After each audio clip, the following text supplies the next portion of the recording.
He activated an ancient human beacon, and a warship answered.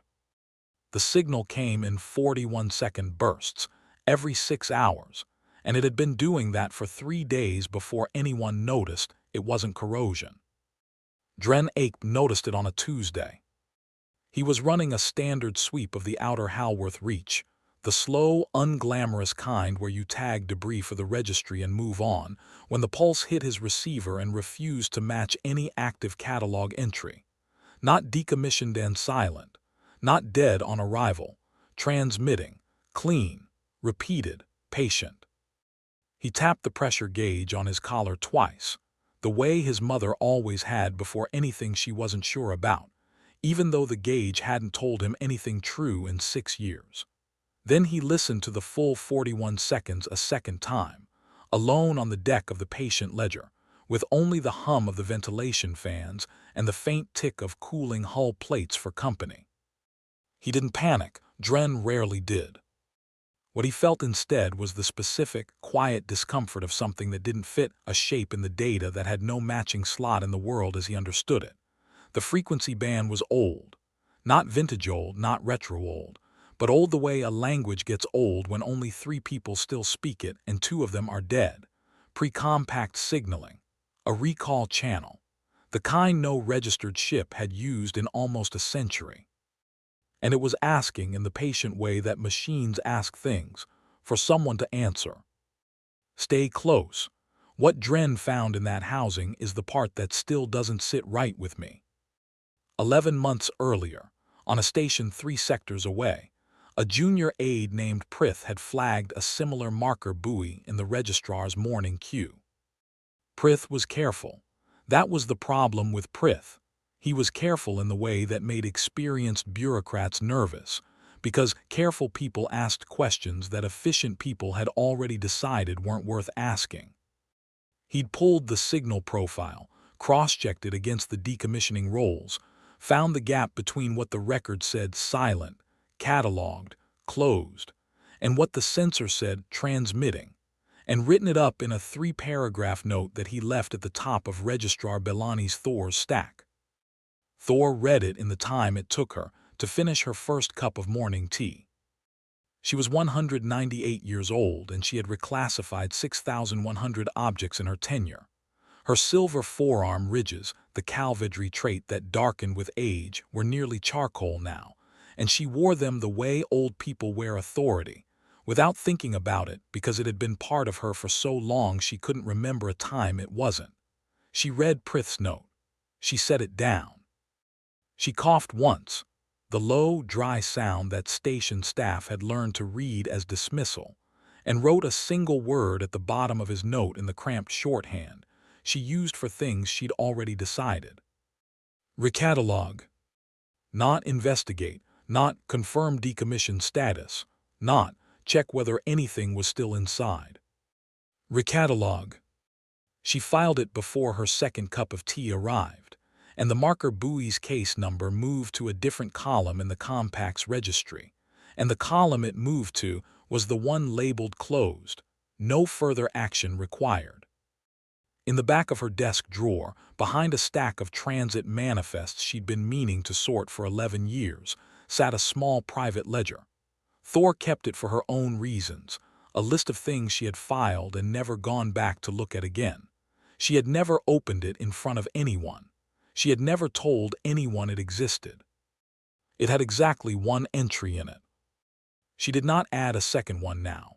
She considered it, for a moment that lasted about as long as it took her to decide the morning tea needed more heat.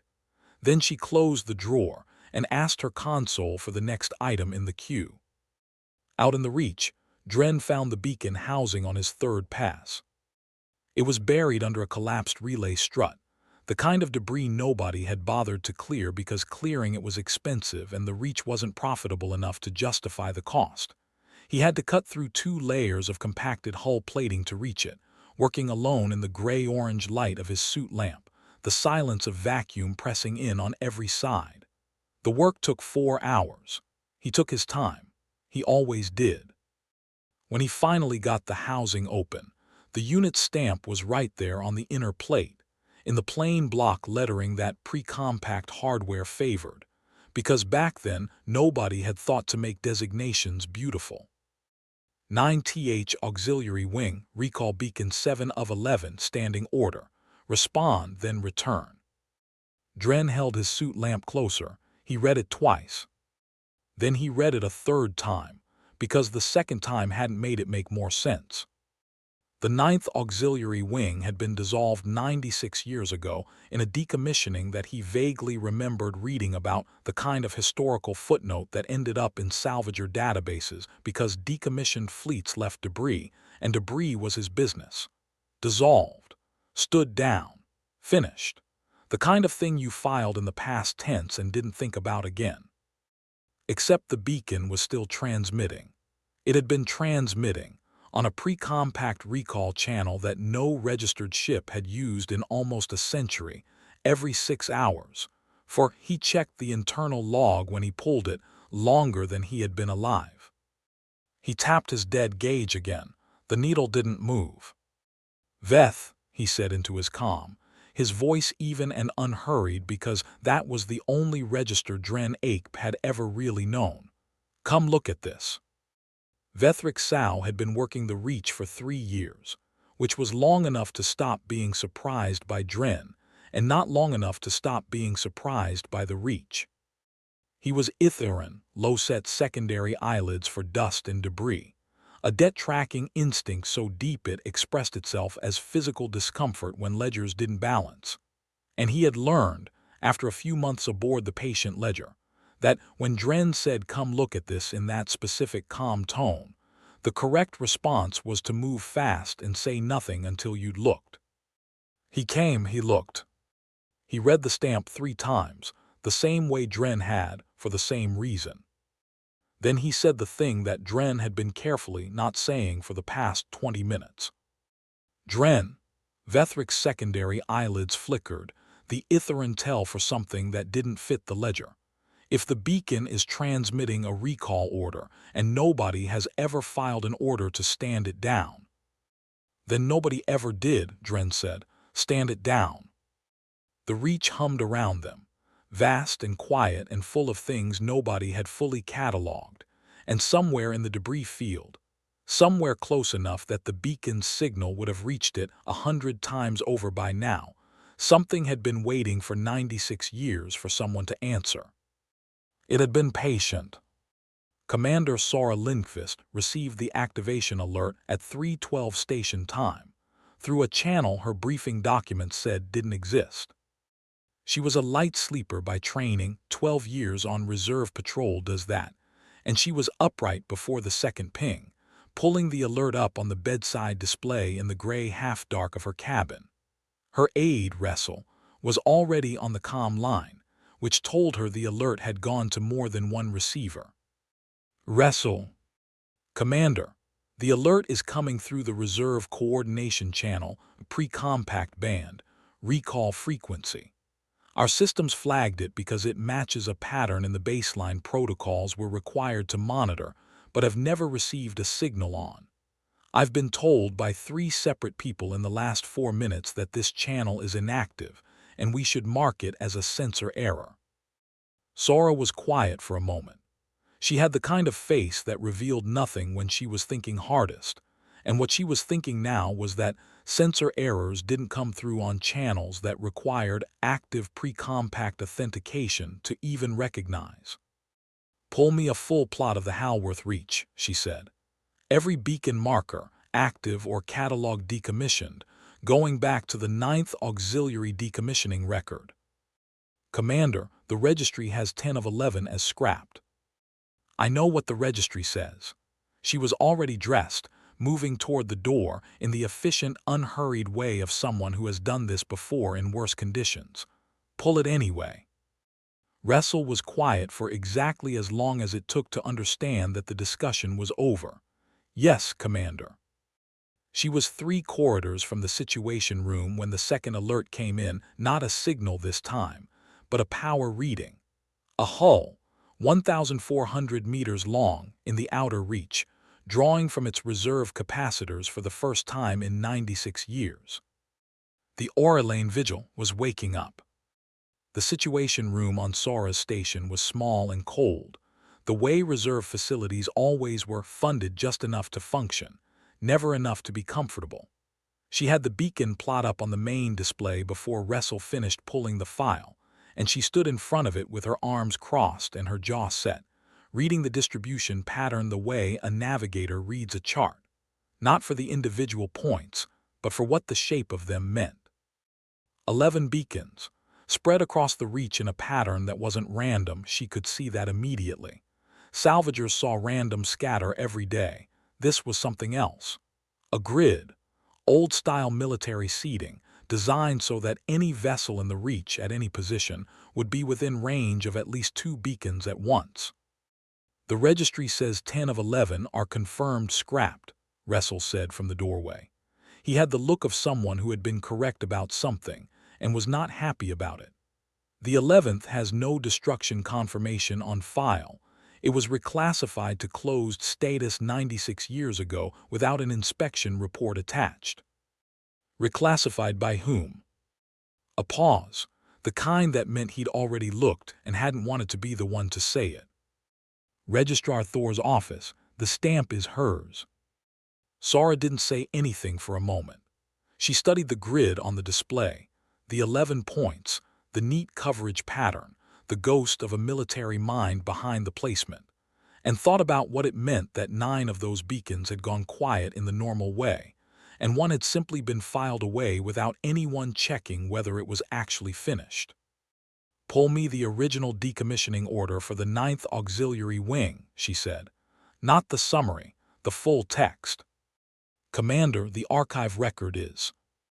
Wrestle, just his name, that was all. He pulled it. The full decommissioning order for the 9th Auxiliary Wing ran to 43 pages, which was the kind of document that got written carefully and read quickly, because the people who wrote it were covering their records and the people who read it were clearing their queue. Sora read the relevant section twice, standing up, with a cup of cold tea she'd forgotten about in her left hand. The order dissolved the wing. It reassigned personnel. It transferred vessels to reserve classification or scheduled them for decommission review. It contained a standing-down clause for all active recall infrastructure, which required each beacon to be physically confirmed silent before the case could be closed. Every beacon had a confirmation stamp except one. Someone had closed the file on beacon 7 of 11 without the stamp. Not maliciously. Sora had been in enough administrative structures to know the difference between malice and tiredness, and this had the texture of tiredness. A stack of 42 nearly identical confirmations, and one that slipped through because the 42nd had felt the same as the 43rd until it wasn't. A shortcut made at a desk on an ordinary afternoon by someone who had already decided the answer before reading the question. Except the answer had been wrong. And the beacon had kept asking, every 6 hours for 96 years, because the order said to keep asking until someone answered. She set down the tea. "Get me a direct line to the salvage vessel in the reach that first flagged the signal." Dren had the beacon housing open on his workbench when the comm request came in. Official channel, reserve designation. The kind of routing that made Vethric sit up straight at his console and glance over with both sets of eyelids fully open. "Someone senior," Vethric said. "Yes," Dren agreed, without particular alarm. He wiped his hands on his work cloth and accepted the line. The woman on the other end had the kind of face that gave nothing away, and a voice that matched, even, unhurried, but with a weight underneath it that Dren recognized from his own voice when something had already been decided. "You're the salvager who pulled the 9th Auxiliary beacon out of the outer reach," she said. Not a question. "That's right. Commander Sora Lindfist, Reserve Coordination. I need to know exactly what the housing contained, the stamped text, the internal log, and any physical condition details you can give me. And I need to know if you've transmitted the frequency data to any registry channel." "No transmissions," Dren said. "I don't file until I know what I've found." He turned the housing on the bench so the unit stamp faced up. The text reads, Ninth Auxiliary Wing, recall beacon 7 of 11, standing order, respond, then return.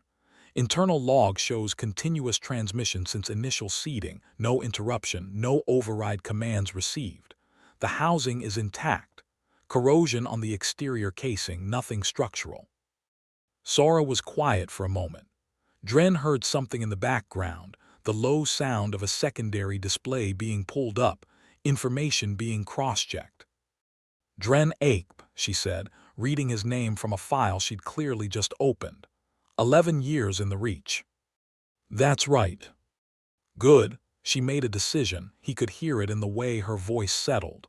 I need you to stay on your current position and keep that beacon powered. Don't file anything with the compact registry yet. Can you do that? I can do that, Dren said. But Commander, if the beacon is transmitting a recall order and nothing ever stood it down. Something is already answering, Sora said.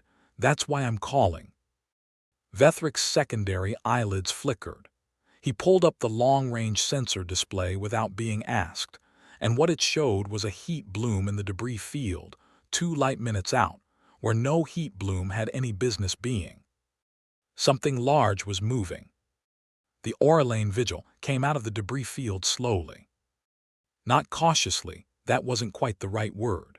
Slowly, the way a ship moves when it has been standing by for a very long time and has learned, over that time, that speed isn't the point. It was 1,400 meters of reserve hull, an old pattern, the kind of lines that went out of fashion before Dren was born, and it had the particular quality of things that were built to last rather than built to impress. No running lights yet.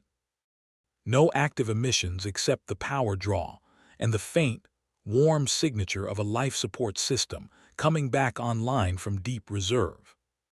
Dren watched it on the sensor display from the patient Ledger's bridge, Vethric beside him, neither of them saying anything. The Vigil did not answer any of the standard hailing protocols Wrestle tried from the station. It did not respond to the Compact's registration query.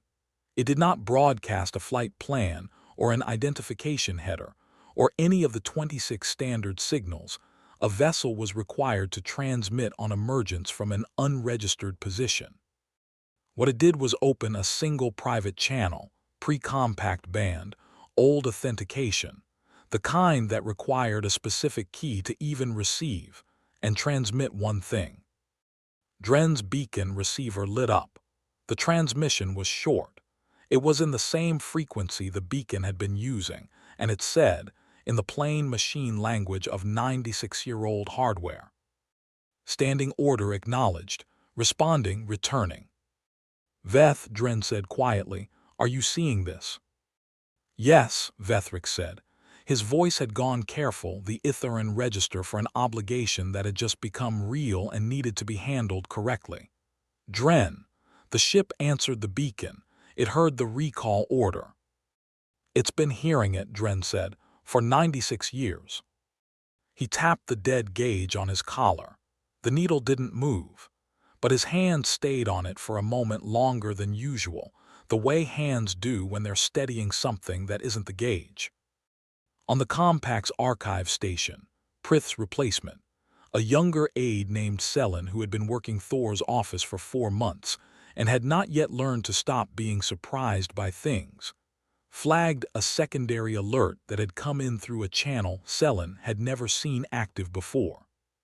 Selen brought it to Thor's desk at the end of the morning shift, because that was procedure, and Selen was new enough to still follow procedure even when it made more experienced staff wince. Thor read the alert. She read it a second time. Her silver forearm ridges had never done anything that people around her could interpret as an involuntary response. The cavalry trained that out early. But her hand, when she set the alert slip down on her desk, did not move away from it. It stayed there, pressed flat on the paper, for a moment that lasted longer than any of her routine decisions ever did. The alert was from Reserve Coordination, and it was requesting access to the original filing record for the 9th Auxiliary Wing decommissioning. Specifically, the physical inspection confirmation for Beacon 7 of 11. A stamp she had not attached. 96 years ago. She reached for her console and stopped, reached for her tea and found it empty. Then she opened her desk drawer, the one with the transit manifests, and took out the small private ledger from behind them. She opened it to the first page. The single entry stared back at her in her own handwriting, in the cramped shorthand she used for things she'd already decided and had never, until now, needed to undecide. 9th Aux, Beacon 7, Inspection Conf not attached, filed closed for convenience. Below it, in the margin, in ink that was 96 years older than everything else on her desk, she had written 3 words she didn't remember writing. "We'll check later." She had not checked later. She had not checked at all. The Orelane Vigil did not slow down when Sora Station put a reserve patrol vessel in its path. Not aggressively. It simply continued at the same speed it had been moving since it emerged, the patient, unhurried pace of a ship that had somewhere to be and had already waited long enough that a few more obstacles weren't going to change its calculation. The patrol vessel broadcast 6 separate stop and identify orders on 6 separate channels. The Vigil answered none of them except the one it had already answered, the pre-compact recall frequency, the old authentication, the same channel it had used to tell Dren's beacon that it had heard, that it was coming. Sora watched the approach on the station display and made a decision that her 3 years of reserve command had not technically prepared her for, but that 12 years of actual patrol had. "Stand the intercept vessel down," she said. "Don't block it, track it." Ressel didn't argue this time. He'd stopped arguing around the point where the decommissioning record revealed the missing inspection stamp, because that was the point where the situation had moved from unusual administrative matter into something that didn't have a clean category yet. "Where is it heading?" Sora asked. "Directly to the salvage barge," Ressel said. "The patient ledger. It's on a straight plot to Dren Ape's position." Of course it was. The beacon was there. The recall order had been answered from there. The Vigil was simply following the only instruction it had ever been given: respond, then return. She opened the line to Dren. On the patient ledger, Dren had made tea. He did this in the way he did most things, without ceremony, without hurry, in the particular silence of a man who has learned that the situation will not change faster because he panics at it. He had a battered presspot that had been his mother's, the same vintage as the pressure gauge on his collar, and he used it every time something required him to think carefully rather than quickly. Vethric watched him make the tea and said nothing, because 3 years aboard the patient ledger had taught him that the tea meant Dren was working something through, and interrupting that process produced worse results than waiting. The calm line from Sora opened just as Dren poured. "The Vigil is heading to your position," she said. "Estimated arrival 40 minutes. I need you to stay put and let it come." "I wasn't planning to leave," Dren said. "And Dren, when it arrives, don't hail it on standard channels. Use the recall frequency. The same band the beacon is on. It's the only thing it's been answering." Dren set the pot down. He thought about a ship that had been sitting in a debris field for 96 years, listening to a beacon ask its question every 6 hours, waiting for an answer that the Compact's filing system had made sure would never come. Waiting through administrations and decommissions and catalog updates, and the slow accretion of bureaucratic certainty that said it was gone, it was done, it was closed. "Commander," he said, "what's aboard it?" A pause, not the kind that meant she didn't know, the kind that meant she knew and was deciding how much of it to say. The crew manifest from the original decommissioning record lists a reserve complement of 41, she said. All listed as transferred to other postings, as of 96 years ago. But the life support system that just came back online is running at capacity for a crew of that size. Another pause. Not emergency reserve, full capacity, like it's been running continuously. Dren looked at Vethric.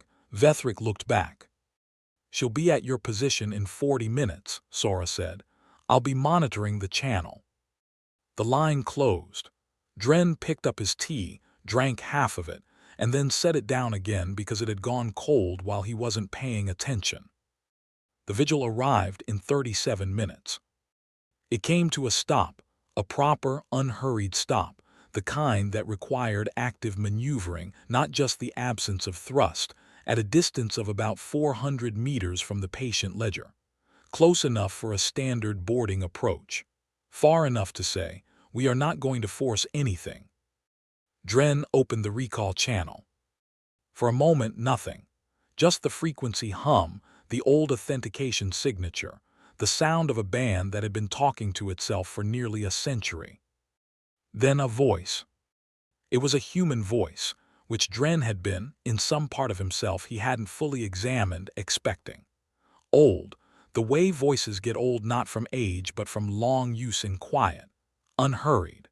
The specific cadence of someone who had rehearsed what they were going to say for a very long time and no longer needed the notes. "Patient ledger, this is the reserve vessel Aurelane Vigil, responding to standing recall order. We are ready to return." Dren's hand found the pressure gauge on his collar. He tapped it once. "Aurelane Vigil," he said, keeping his voice level. "This is Dren Ape of the salvage barge patient ledger. I'm the one who activated the beacon. I need to understand your status before we go any further. How long have you been in the Reach?" The pause was long enough that Vethric's secondary eyelids flickered twice. "We have been in reserve holding at this position," the voice said, "since the standing down order was first transmitted. 96 years, 4 months, and 17 days. The silence on the patient ledger was total. Even the ventilation fans seemed to dim. "You've been here the whole time?" Dren asked. "We received the stand-down signal," the voice said, "but we did not receive the order to stand down. The standing down order requires physical confirmation from a ranking officer or an authorized decommission inspector. No such confirmation was ever transmitted. Our orders were clear: hold position and maintain readiness until either the standing down order was properly completed or the recall signal was answered." A pause, not hesitation, but the kind of breath people take when they are delivering the end of something they have been carrying for a long time. The recall signal has now been answered.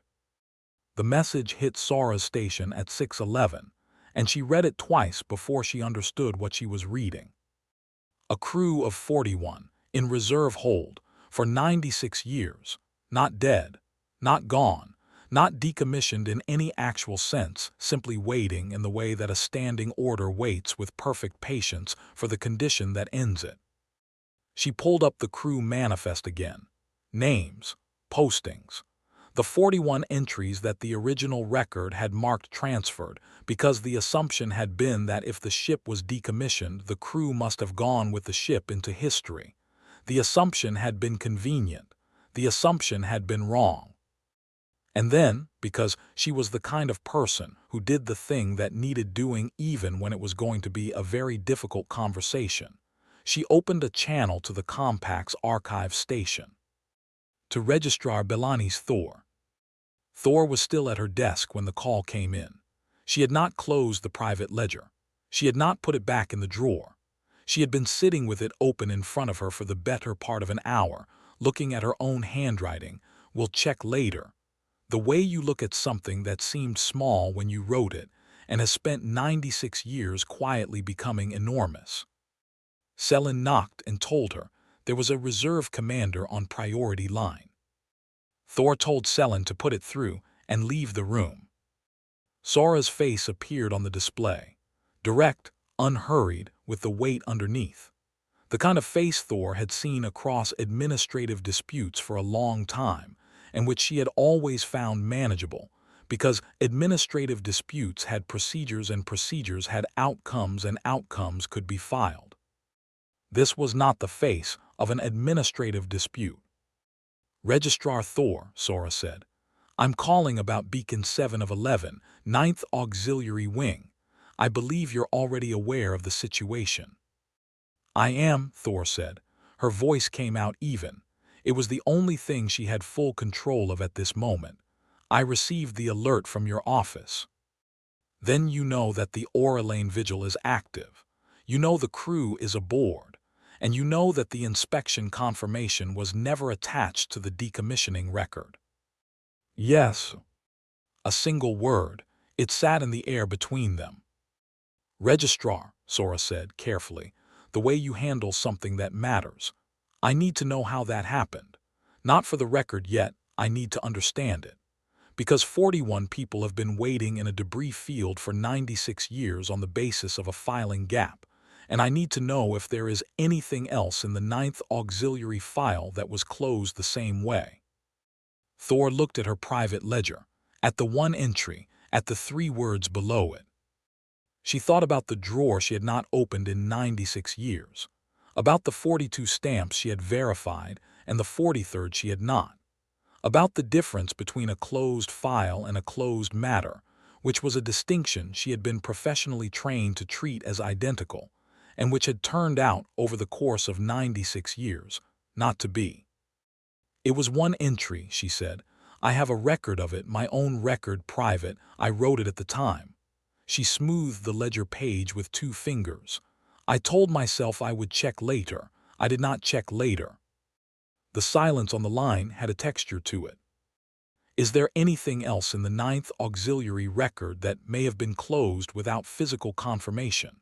Sora asked again. Thor was quiet for a moment that lasted long enough that Sora's expression shifted barely, but Thor caught it.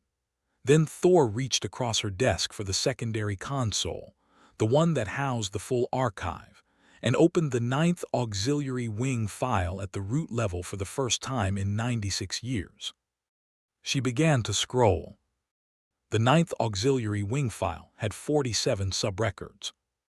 Thor opened each one in order, the way she did everything methodically, without rushing, because rushing was how you missed things, which was an irony she was currently in no position to examine too closely. The first 11 were the Beacon records. She had already known about Beacon 7. She moved past them. The next group were the vessel disposition records. She read each stamp. Each one had a physical confirmation attached, a real inspector's signature, a real date, a real sign-off that the thing in question had been verified and closed in fact, not just in filing. 39 of 47 records were clean. She found the second gap at record 41. It was a personnel transfer block, 41 crew, listed as reassigned to other postings, effective the date of the wing's dissolution. Each transfer required a receiving station confirmation, a stamp from the destination post saying the crew member had arrived and been logged. She had stamped the whole block process 96 years ago. The receiving station confirmations were not attached. Not for a single one. Thor sat with that for a moment. 41 names. 41 transfers she had marked processed because the vigil had been marked decommissioned, and it had therefore seemed reasonable to assume the crew had gone where the paperwork said they had gone. Except the vigil had not been decommissioned, and if the crew had never left the ship. She pressed the intercom without looking away from the display. "Selin, get me the current status of the Auralane Vigil crew manifest. Cross-reference with the reserve coordination alert from Commander Lindqvist's office." A pause, and get the commander back on the line. Dren was still on the recall channel when the Vigil's voice came back. The voice belonged, he had learned in the last 20 minutes of careful conversation, to a crew chief named Aldrich Benner, one of 41 who had held position in the Reach for 96 years on the basis of a standing order that had never been properly closed. Benner was unhurried in the same way Dren was unhurried, which made the conversation easier than it might have been. 2 people who understood that the situation was what it was, and that losing composure wouldn't change the math of it. "Chief Benner," Dren said, "I need to ask you something, and I want to be straight with you about why I'm asking." He glanced at Vethric, who gave him the small nod that meant go ahead. 96 years is a long time to hold a position. How did your crew manage it? The pause from the vigil was the kind that meant the question had been expected, and the answer had been thought about. We had our orders, Benner said. The standing down order required physical confirmation from an authorized inspector. No inspector came. The recall order said to hold until the signal was answered or the standing down order was properly completed. Neither happened. Another breath. So we waited. For 96 years. We kept the ship ready. We maintained rotation. We did what the order said. A pause and then something that was almost not quite humor but the texture of it. We had a very good library. Dren didn't say anything for a moment. He tapped the dead gauge on his collar once without thinking about it. "Chief," he said, "a commander from Reserve Coordination is going to want to speak with you. Before she does, is your crew well?" "We are, simple, factual. We are ready to return, Mr. Ape. We have been ready for some time." Zara's second call to Thor was shorter than the first. Thor told her about the personnel transfer block, about the 41 missing receiving station confirmations, about the fact that if the Vigil's crew had never actually transferred, if they had stayed aboard, as the life support reading suggested, then 41 people had spent 96 years categorized as processed and reassigned to postings they had never reached, listed in the Compact's records as present at stations that had long since logged them absent. Their personnel files sitting in a closed block that nobody had a reason to reopen because the Vigil was decommissioned, and its crew was gone, and the case was stamped and filed and done. 41 people, invisible to the registry, present in the reach. "Registrar," Sora said, her voice still even, still carrying the weight under it rather than on top, "I am going to need your full cooperation in the reopening of the 9th auxiliary file. Every subrecord, every stamp. I need to know if anything else was closed without physical confirmation." "Record 41 is the second gap," Thor said. "I have found no others, but I will continue checking." "Good." Sora was quiet for a moment. "I want to be clear about something, Registrar. This conversation is being logged because this situation requires a formal record, but I am not calling to place blame. I am calling because 41 people are about to come home after 96 years, and I need the administrative record corrected before they arrive, so that when they dock, there is somewhere for them to dock to. Their personnel files need to exist again. Their pay records, their service histories, their leave entitlements, 96 years of it, need to be reconstructed. That is what I need from your office." Thor's hand was still on the private ledger, still flat on the page, the way it had been since she opened it. "I understand," she said. "Can you do that?" A pause that lasted long enough to mean yes, and I know what it will cost me. "Yes," Thor said, "I can do that." The boarding was quiet. Dren and Vethric crossed to the Vigil in the Patient Ledger's transit pod, because Sora had asked Dren to be the first contact. He had answered the beacon, and it seemed right that the answer should go all the way through. The Vigil's docking port cycled them in without hesitation, which told Dren something about how well the ship had been maintained over 96 years of silent holding. The corridor on the other side was lit the way a ship is lit when it is fully active and has been for a long time. Not emergency lighting, not the yellow half-glow of reserve power. White light, clean air, the faint background hum of a life support system that had never stopped running because stopping it had not been part of the order. Aldrich Benner was waiting at the end of the corridor. He was older than his file photo, which was expected, but still landed differently in person than in the abstract. A tall man, gray at the temples, with the specific stillness of someone who had learned that stillness was how you survived a long wait without losing the thread of yourself. He was wearing a uniform that Dren recognized from historical records, 9th Auxiliary Wing insignia, the patch that the Compact had retired 96 years ago when it dissolved the unit. He hadn't taken it off. He looked at Dren for a moment, then at Vethric. Then he looked at the beacon housing that Dren was still carrying. He'd brought it without quite deciding to, the same way he tapped the gauge. "You found it," Benner said. "I did," Dren said. "It took a while." "It did." Dren set the housing on the deck between them. "Someone closed the inspection record without completing it. Nobody knew to look." Benner nodded, the nod of a man who had spent a long time constructing the most charitable possible explanation for a thing and was now having it confirmed. "We heard the stand-down signal. We waited for the inspector. The inspector never came. After the first year, we assumed it was a delay. After the fifth, we assumed it was a problem we weren't going to be able to fix from our end." He looked at the beacon housing. "After the 10th, we stopped assuming and just kept the order." "Respond, then return," Dren said. "That's the whole of it." Benner straightened, not a formal gesture, just the posture of a man who had something finished to report. "We have 41 crew, all present, all accounted for. We are ready to return, Mr. Ape.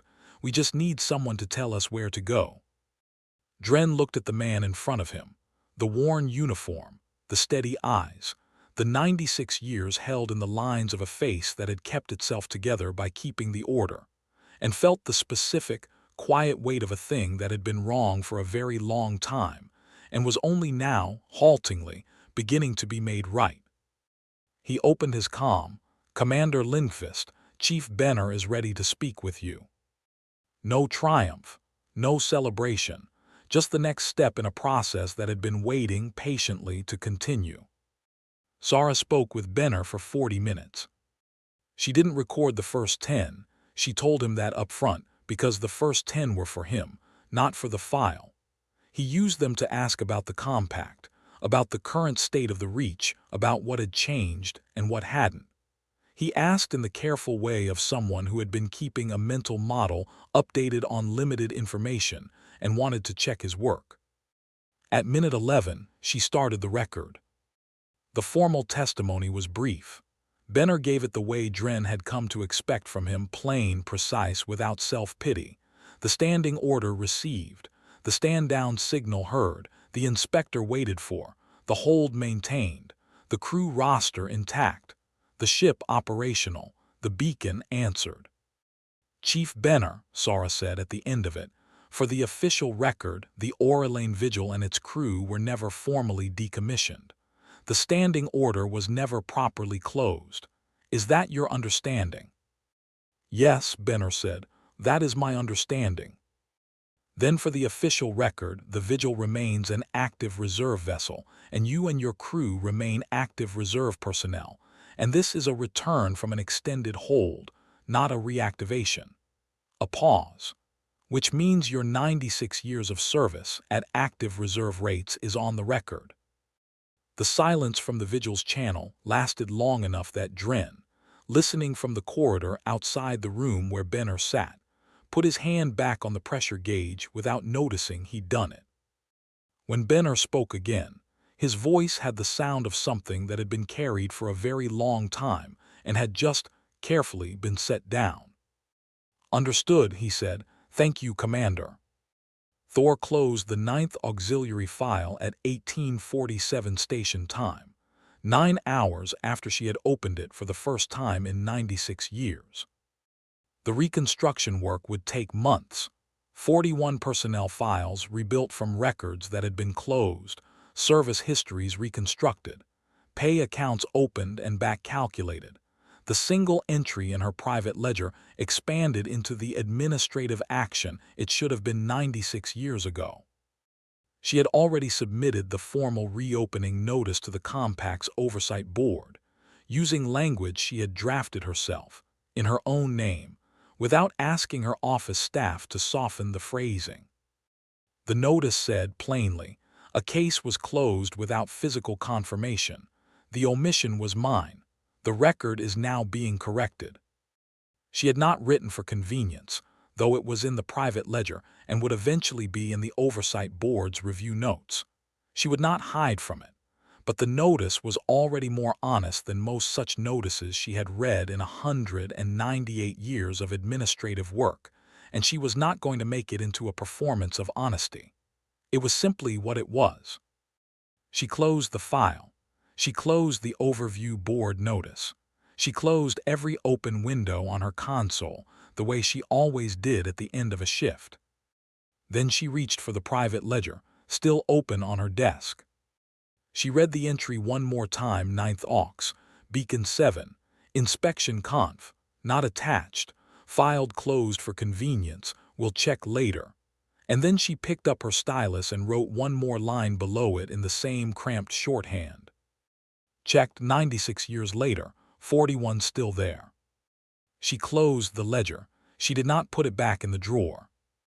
On the patient ledger, Dren sat on the bridge in the long quiet after the vigil had been given its routing and had begun, slowly and without ceremony, to move toward the nearest compact station.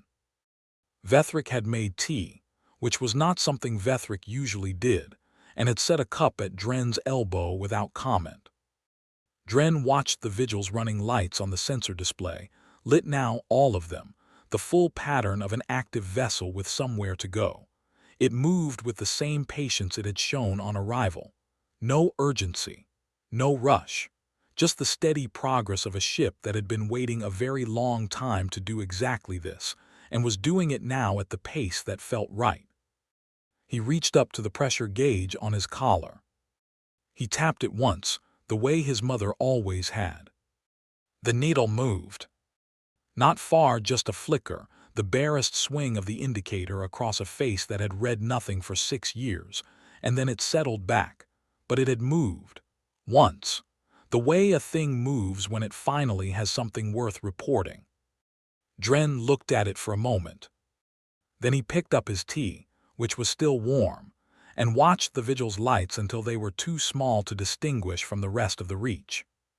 Somewhere out in that debris field, 10 more beacons were still transmitting, every 6 hours, patient as machines. The vigil had answered. The question was whether anyone was going to check the rest of them, and who had filed those records, and whether those files had been stamped with the same tired certainty, closed, no further action required, as a 43rd confirmation on a stack that had already felt finished 2 documents ago. Dren tapped the gauge a second time. The needle didn't move again. But he left his hand there anyway.